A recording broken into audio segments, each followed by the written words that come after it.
So let's consider this multiple choice question and we can make a brief break. A man is employed by a roofing company to repair roofs.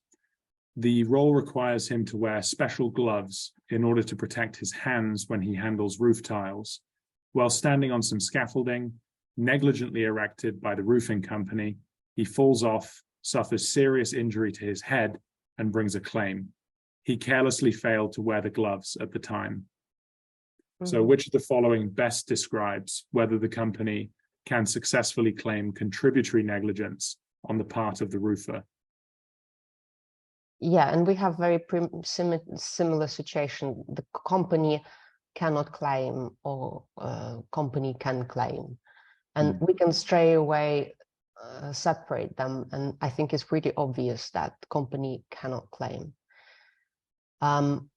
And the option number A would be right answer. Company cannot claim contributory negligence because the roofers careless didn't cause or contributed to the injury. That's it. I think it's very straightforward. Should all questions be like this, I think everyone will be a solicitor. Yeah, a good thought on this one would be that if, for example, he was required to wear a hard hat or a helmet and he didn't, and he suffered a head injury, maybe there would be a deduction for contributory negligence because it would have been relevant to the injury.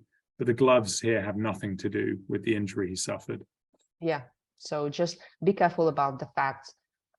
It might be that you don't even need any legal knowledge to answer something